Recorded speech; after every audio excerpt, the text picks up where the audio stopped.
Alright, good morning world. It's about 6 o'clock on the 3rd of June, 2022. The world is just coming to life. I woke up about 5 or so. Didn't sleep particularly well last night. It's getting to be a trend. Random things. Like last night, I was editing the video that I'll upload this morning when I get internet.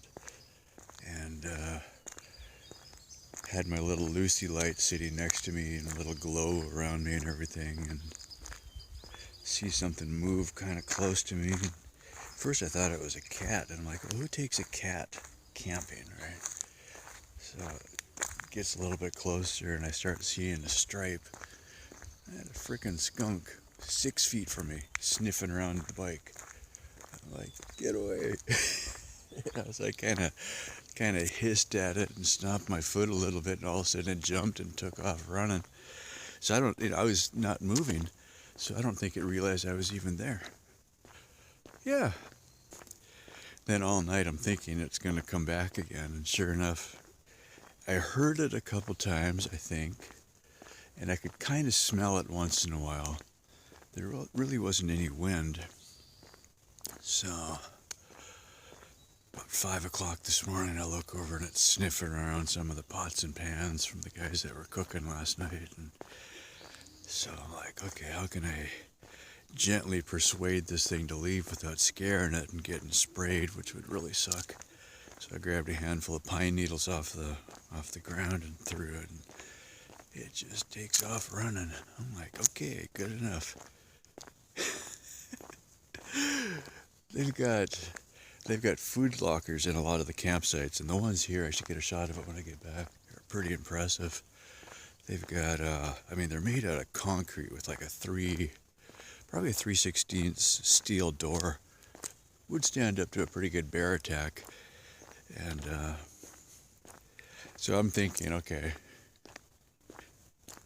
I'm ready for a bear. I'm not thinking about skunks. Sorry, we're kind of wiggling. I should hold this a little better. So the new story is the bear locker is where we store the bear at night, and then we let it out in the morning again. So anybody asks about the bear locker, that's what it's for. Anyway, I was told by Alan, one of the other riders, the guy that I camped with before we started on the ride, if I keep walking in this direction, we'll get close enough to the edge of the hill that we'll start getting cell phone from the town below us. So let's see if I can't upload the video from last night so y'all don't miss out on the trip.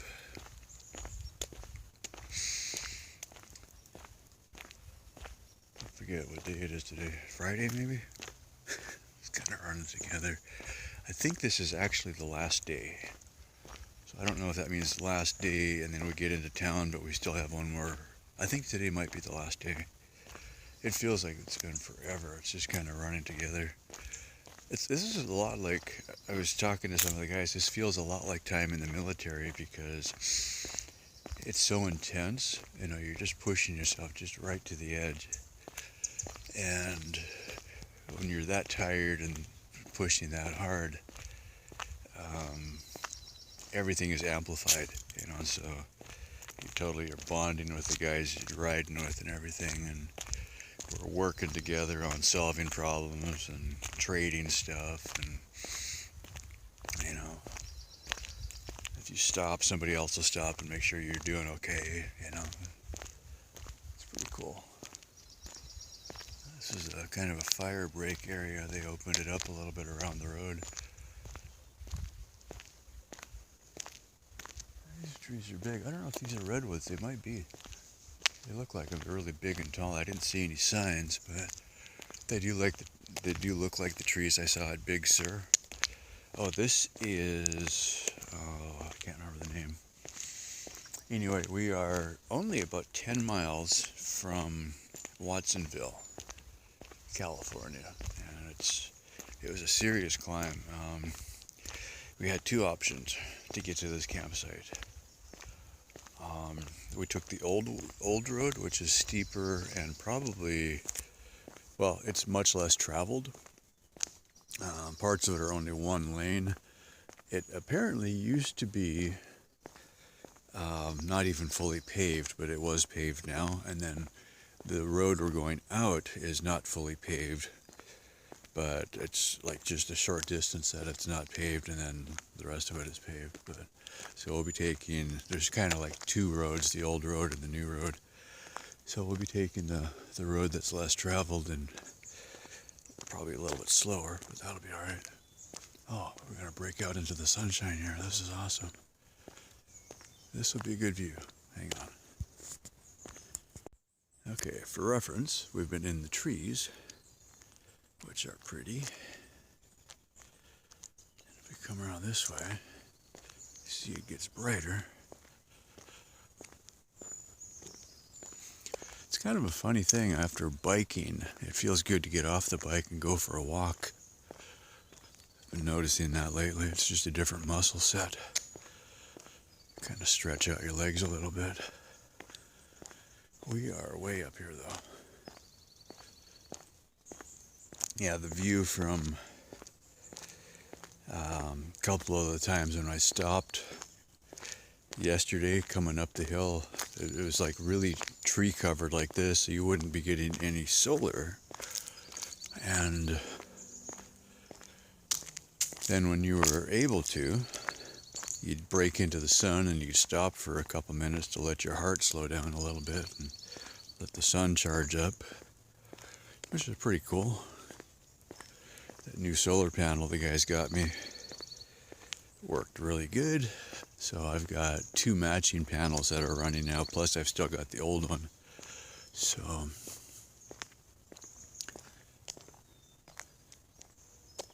that's really good right there. Let's stop and get a picture of that. Okay, picture got.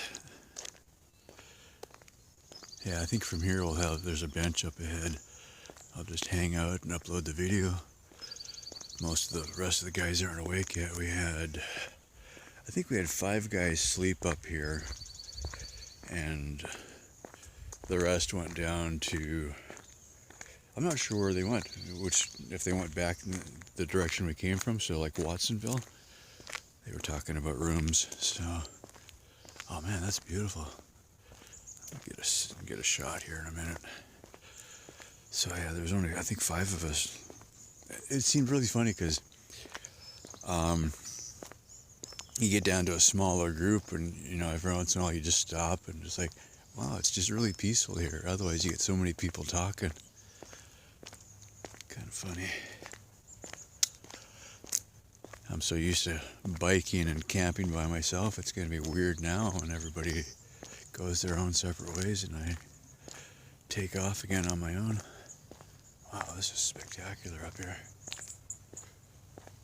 See if I can get a shot where the sun doesn't blow it out. Okay. A little zoom here. There's a line of clouds there in the valley, and the sun is bouncing off the top of them. Let's see if we can hold that. There we go.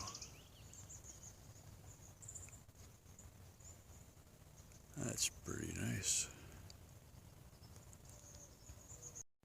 Okay, yeah, as predicted, I have spectacular cell phone coverage here. This has been a lot of the campsites I've been to. You have virtually nothing in camp. You can barely answer comments on the videos. You walk less than half a mile and all of a sudden you got full bars and the birds are chirping and everything works. Alright, thank you to the people that donated this bench. I will enjoy it. Okay, upload video starting now. Stay tuned. Well, that's a beautiful way to start the day. Short walk, sit on the bench, enjoy the sunshine. About a half an hour of uploading the video and catching up on Facebook and everything. Now we will walk back into the darkness. It's like, oh, I tell you what, like yesterday coming up the hill, I don't remember if I got that shot in the video. I shoot a lot and I don't always include everything on the videos, but The ride up the hill yesterday, super steep, just maximum. I mean, if I didn't have the trailer, I probably could have rode most of it with a regular bicycle, but the electric made it possible to haul all my camping gear without killing myself completely. But it was right on the edge, because at the end of the day, you'd used up a lot of your battery, and it's, 4 o'clock, the sun isn't nearly as intense as it was at noon kind of thing, so you just don't get as much power. Plus the angle is sometimes not right as the sun gets lower. But I'm coming up the hill, and you look ahead and see that you're going to go into the trees like this. So you'd stop in the bright spot, just before the shadow, so you'd look for something like this and get over, so you're just all the way into the sun, and you'd sit there for a few minutes and let the battery catch up a little bit, and then you'd go zooming up the hill, and you'd be watching your voltage. And when it gets down almost to the point where the battery's going to cut off, you'd be like, oh man, I hope there's another sunny spot, and come around the corner, okay, there it is, But it got to the point, I probably walked almost a mile pushing the bike, and if I wasn't on the bike had enough power to pull itself up the hill, so I was just walking it and holding the throttle. And the new system that I got is really cool. You can dial in exactly how many watts you want the motor to have. So in a pinch, I had it dialed down to 150 watts, which is like 10% power basically of what it could do. And with me not on the bike, I could just walk along beside it. I was kind of pushing a little bit on the steeper part, and as it got less steep, it was pulling itself.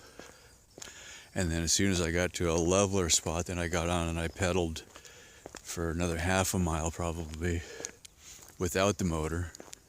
You just kind of work it the best you can, because if you run out of power, then you've got nothing. You got to push the whole thing up, so you kind of just work it a little bit as you go. Pretty cool. A little robin there.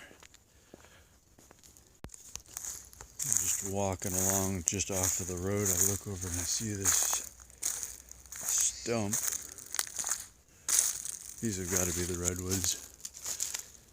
We're not into the main redwood forest, but some of them are this far south.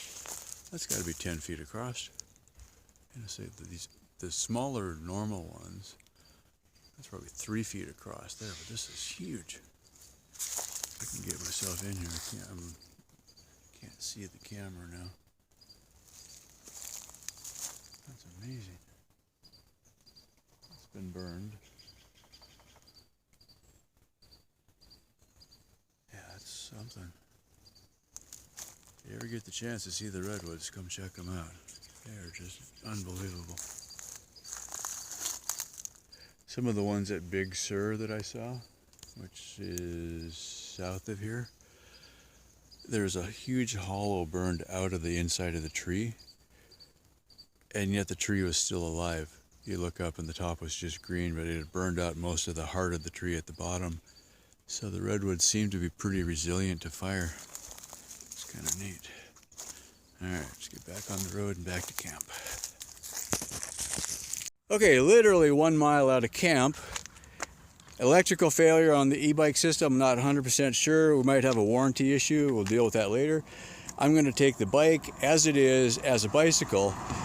I took the electric motor off, and we're just going to just pedal this, and I'm taking the trailer completely apart, which is kind of scary to look at it now, but I'll rebuild it on the other end. This will get me down the hill faster, and then the team will pick me up at Alan's house, and we'll get back. So, yay. Yeah, anyway, so that's what's left of the trailer. Okay, now we got to go. Go. Okay, quick update. It is now 11 o'clock, 10 after 11. I'm still a mile from camp. I had an electrical failure on the brand new motor controller system. I'm not sure the exact fault. Enough people were still close by, and so what we did is I took off the trailer, and all the batteries, and I'm leaving most of the parts that are on the bike wired, but I put the original wheel back on the bike, which is just no motor. So it'll be like riding a bike. I got about 40 miles to ride. I'm gonna get back to Alan's house, and by then the van will meet me there. We had actually considered loading everything in the back of the van and just riding in, but by the time I broke the trailer down and put it in the van, that wasn't even an option. So we're gonna go this way. So yeah. So all of the new parts I put on, plus the new solar panel, plus the new batteries, and then we have a controller failure, which is very unusual because they're very good controllers. So it's just a random fluke, but mostly it's downhill. So giddy up, go. All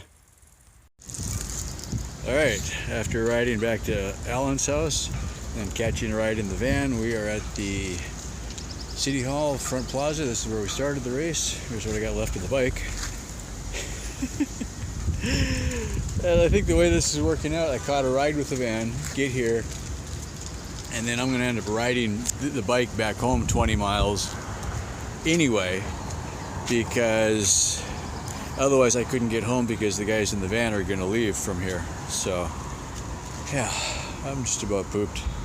I think I rode 40 miles today into a headwind without electrics, but with the easy rolling wheel and no motor. The motor without electrics would have been really hard to pedal, and no trailer. So yeah, there we are. I'm gonna sit down for a minute. All right, it is Saturday, June 4th. It's about noon. Just want to get a kind of an update, and then I'll edit the last video for the trip. So this is my pile: bike, trailer, parts of trailer, motorcycle in the background. David, Ryan, natural habitat, people hanging out in the van, other bikes. That's Ryan's bike with laundry hanging on it. So we're back in Alan's backyard again. Oh, Alan, say hi. This is Alan. This is Alan's place. Thank you, Alan, very much. Yeah. The refugee for homeless and drifting bicyclists. Anyway, so update. What happened? Why? Why indeed? That's the remains of the trailer. So what happened was, literally about a mile out of camp yesterday morning, my electric motor just quit working. We have some theories, but we can't really know for sure what exactly happened. So that's the electric motor wheel, the first one. That's it. That's my old motor. When I bought the bike, it had obviously two wheels, and so thinking about it, I wanted to finish the ride yesterday, but I didn't want to drag the trailer if the motor didn't work, so we swapped, put the original wheel back on, and I rode down, I'm going to look it up later, 30 or 40 miles I think, into town on the bike with no electrics, but I left all the bags on the handlebars. And we took the trailer completely apart, so all the solar panels came off the trailer to fit it in the small van that we had, and then all of my extra bags and sleeping bag and camping gear we threw in the van. So I just took the bike. That made it a lot easier.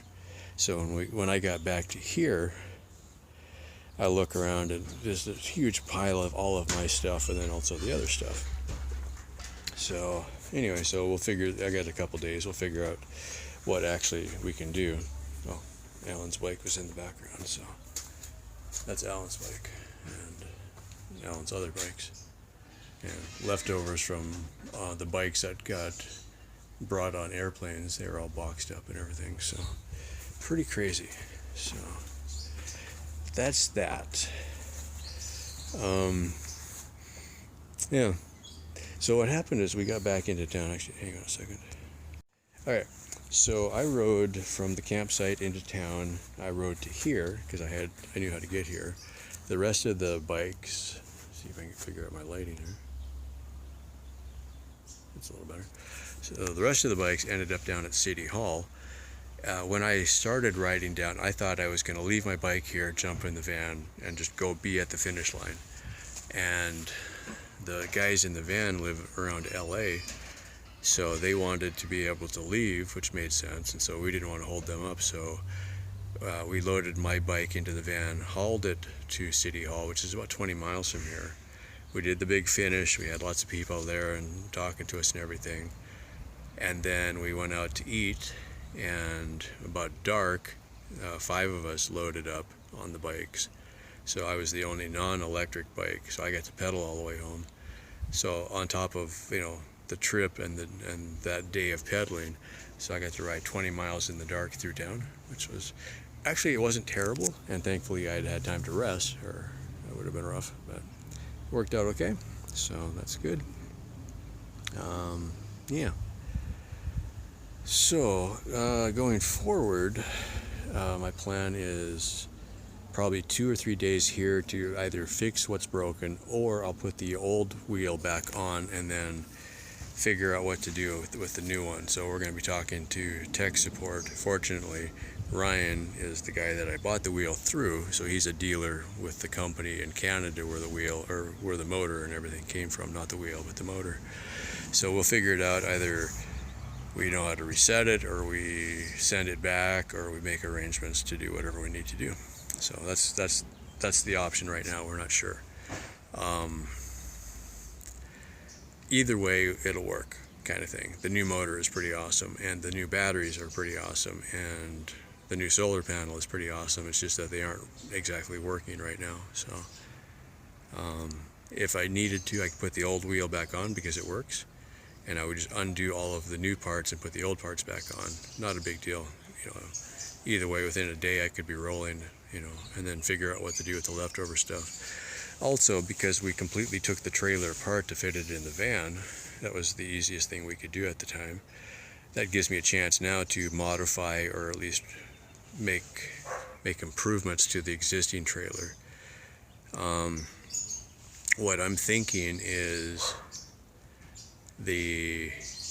get it together in a way that'll work until I get up to Washington State, and then I have access to my dad's garage and my brother's business where he works on cars, and he's got a welder and stuff, so I could make a better trailer or make better brackets or something like that. And the neighborhood just got loud, so anyway, I think that's kind of the end of the update. I'm going to lump the last couple days of videos together again and make one upload. So as always, thanks for all your support. Thanks for coming along on the rides, and a special thank you to all the people I rode with, and also that I've met in the last few days on the road. It's been just a whole lot of fun, everybody together with a common goal, and it's way more fun with a bunch of people. So stay safe, and thanks for all the support, and I'll upload when I can. Bye for now.